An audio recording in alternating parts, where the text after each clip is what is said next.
So, Pasteuriser control panel. What we're going to talk about is setting up the pasteuriser to sterilise it in the morning.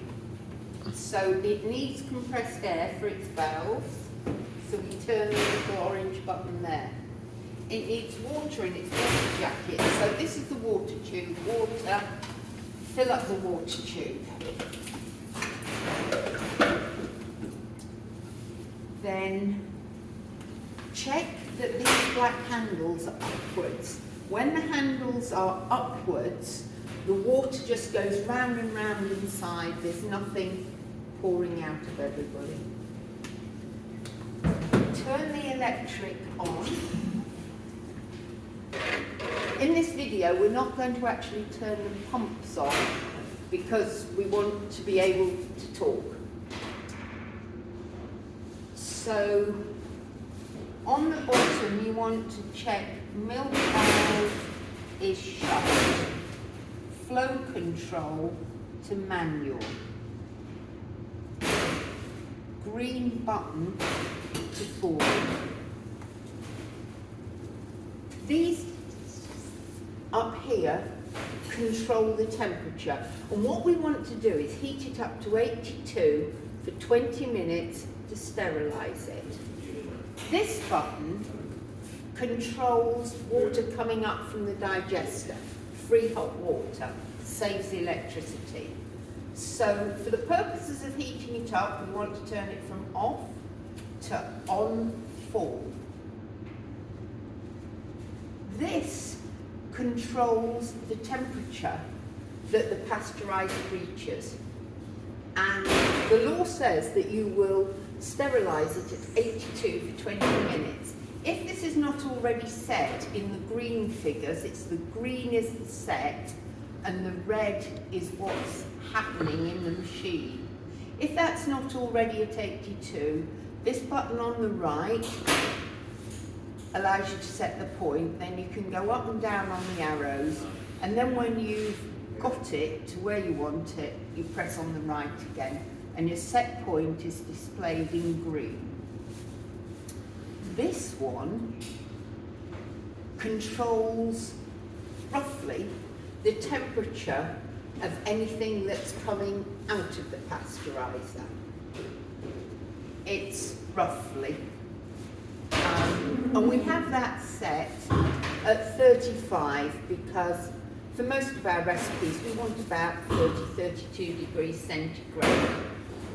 So we start off at 35. If it comes out too hot, we can let that down. This one doesn't have a set point button, it just has up and down arrows. So 35, 82 on full. And this chart recorder tells us, gives a visual picture of what's happening. And the print off from this chart recorder is a legal requirement.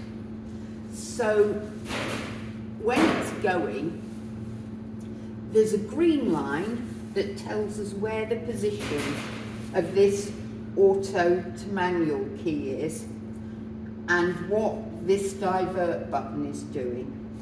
Because it's a legal requirement that we show that when we're pasteurising milk, that the divert system, which gets rid of milk which is not fully pasteurised,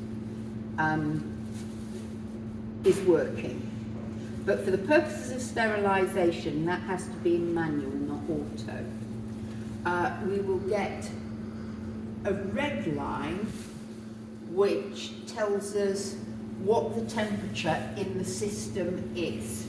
So the red line will climb probably to 83 and then it'll drop down to 82. And there's a black line which tells us the temperature of whatever's coming out of the pasteuriser. And at this part of the process, nothing is coming out of the pasteuriser. So we've set our temperatures here. We've set this to on full to get the maximum power from the digester. We set this on forward. This must be on forward to pump the hot water around the system. Then we switch the pumps on. Hot water pump, count to 10. Product pump, count to 10. Heater, count to 10. It will take perhaps 10-15 minutes. Each of these squares is 15 minutes. It will take 10 to 15 minutes for it to get up. If it takes longer than 15 minutes, we've got a problem somewhere and we've got to come and check that things are working. Are we getting hot water from the digester? Is that buttoning forward? But it will take 5 to 10 minutes, one square, to climb up, and then it will wiggle along around 82 for 20 minutes before we move to the next step.